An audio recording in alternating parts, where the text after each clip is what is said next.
చేద్దాం రండి అన్నారు. అందరూ వెళ్ళారు. ఒక పెద్ద యజ్ఞగుండాన్ని అక్కడ తయారు చేశారు. కూర్చుని ఇప్పుడు ఆ యజ్ఞగుండంలో అగ్నిహోత్రాన్ని ప్రతిష్ఠించాలి. అప్పుడు కదండి అందులోకి హవిస్సులు ఇచ్చి పిలవడం అమ్మవారిని. ఇప్పుడు ఈ అగ్నిని తీసుకొచ్చి పెట్టడానికి మీరు మొన్న చూశారు, ఇక్కడ వెంకటాచల వైభవం జరుగుతున్నప్పుడు ఆరణి మంధనము అని చేస్తారు.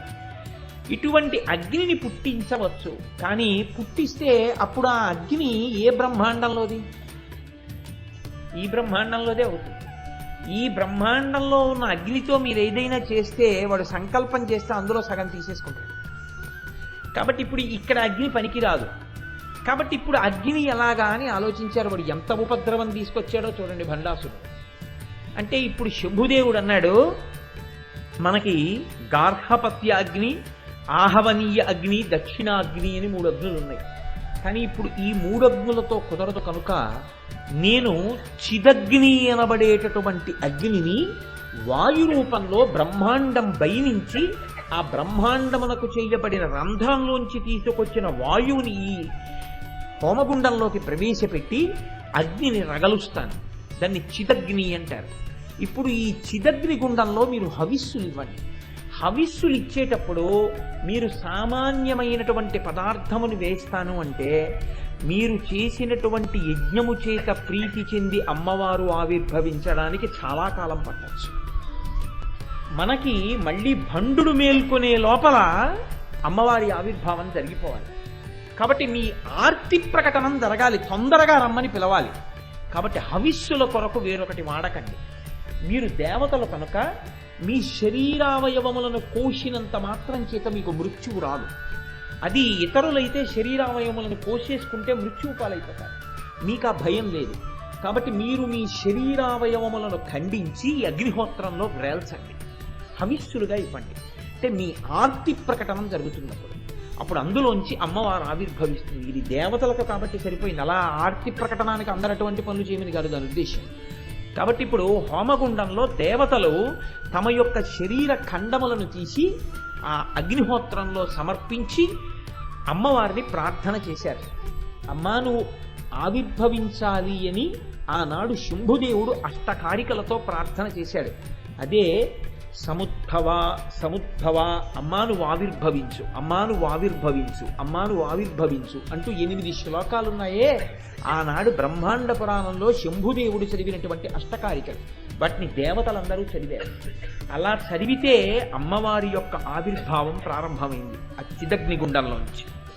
ఇప్పుడు వీళ్ళందరూ అలా హోమం చేస్తూ అలా యజ్ఞములో తమ శరీర ఖండములను వ్రేలుస్తూ అమ్మవారిని ప్రార్థన చేస్తుంటే అమ్మవారి యొక్క అనుగ్రహము కలిగి మాంసనేత్రము చేత చూడడానికి వీలు కానటువంటి పరబ్రహ్మస్వరూపిణి అయినటువంటి అమ్మవారు అందరికీ కనపడేటటువంటి రూపంతో అనేక కోట్ల బ్రహ్మాండములకు నాయకురాలైనటువంటి తల్లి, మణిద్వీపంలో కూర్చుని ఇన్ని బ్రహ్మాండములను శాసించగలిగినటువంటి తల్లి ఈ బ్రహ్మాండంలో హిమాలయ పర్వతాల మీద ఏర్పాటు చేయబడినటువంటి హోమగుండంలోంచి ఆ తల్లి ఆవిర్భవించడం ప్రారంభించింది.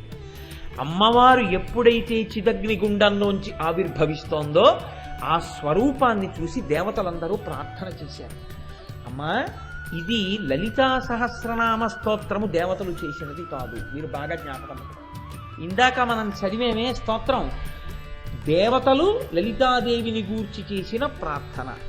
అప్పుడు దేవతలు అమ్మవారిని ప్రార్థన చేశారు. అమ్మా నువ్వు ఇలా ఉన్నావు, ఎర్రటి వస్త్రం కట్టుకున్నావు అని నమస్కారం చేస్తూ నిలబడ్డారు. అప్పుడు ఆ తల్లి ఆవిర్భవించింది.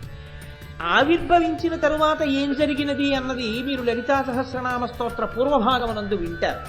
ఆవిడ యుద్ధం ఎలా చేసింది, ఆవిడ ఎలా దేవతా సైన్యాల్ని సృష్టి చేసింది, అప్పటికప్పుడు ఆవిడ వారాహిని ఎలా సృష్టించింది, శ్యామలాదేవిని ఎలా సృష్టించింది, ఆవిడ ఏనుగుల్ని ఎలా సృష్టించింది, గుర్రాలను ఎలా సృష్టించింది, బాలాతల్లిని తన బిడ్డని ఎలా సృష్టించింది, తన భర్తని మహాకామేశ్వరుడిగా ఎలా స్వీకరించింది, యుద్ధం ఎలా చేసింది, ఆఖరికి భండాసురుణ్ణి నిర్జించింది, ఆవిడ సంహరించింది. ఇప్పుడు భండాసురుణ్ణి సంహరించిన తరువాత దేవతలందరూ పరమ ప్రసన్నాన్ని పొందారు. ఇక్కడ మీరు గమనించవలసినటువంటి విషయం ఒకటి ఉంటుంది. అమ్మవారు ఆవిర్భవించడానికి కారణమేమి, దానికి ఇలా చేస్తే ఆవిర్భవించినది అని చెప్పడానికి ఒక ప్రత్యేకమైనటువంటి శైలి ఏదైనా వాళ్ళు పాటించారని చెప్పడం కుదురుతుందా అంటే, దానికి పెద్దలు అంటారు, ఒక మాట చెప్తారు, ఘృత కాఠిన్యవత్.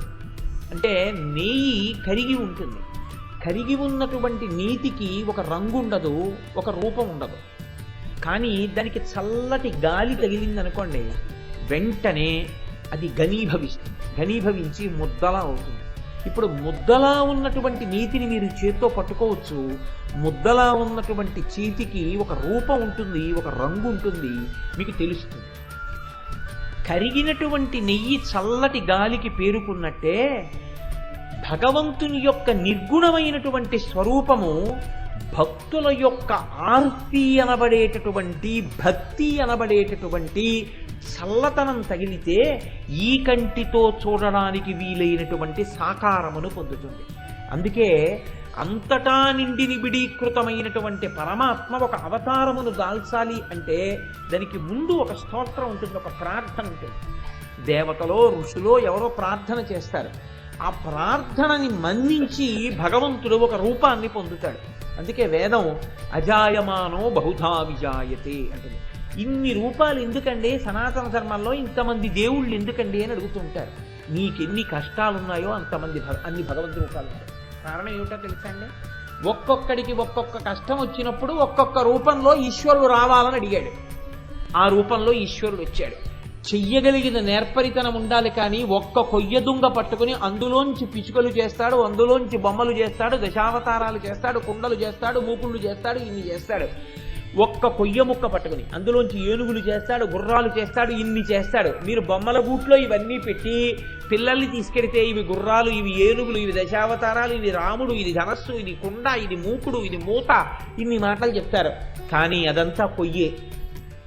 కొయ్యని ఇన్ని రూపములుగా మార్చినటువంటి కమ్మరివాడిలా, మట్టినే ఇన్ని రూపాలుగా మార్చిన కుమ్మరివాడిలా ఈశ్వరుడు ప్రసన్నుడైతే భక్తుల యొక్క భక్తి అనబడేటటువంటి చల్లతనం ఆయనకి తగిలితే ఘనీభవించి భగవంతుడు ఒక రూపాన్ని పొందుతాడు. కాబట్టి ఇప్పుడు లలితాదేవి కూడా ఒక రూపాన్ని అలా పొంది ఆవిడ ఆవిర్భవించింది. ఇప్పుడు ఈ ఆవిర్భవించినటువంటి తల్లి భండాసురుణ్ణి నిర్జించిన తరువాత, మీ అందరికీ కావలసినటువంటి పని నేను చేసి పెట్టాను, భండాసురుణ్ణి నిర్జించాను, ఇప్పుడు లోకములన్నీ ప్రశాంతతని పొందాయి, అందరూ మళ్ళీ ఉత్సాహాన్ని పొందారు, అందరూ మళ్ళీ సంతోషాన్ని పొందారు, అన్ని జాతులు మళ్ళీ పెరుగుతాయి, ఇక నేను బయలుదేరి నా యొక్క మణిద్వీపానికి వెళ్ళిపోతున్నాను, నా యొక్క నిజ స్థావరం ఏదుందో ఆ స్థావరానికి, పరిపాలనా కేంద్రానికి బయలుదేరుతున్నానన్నారు.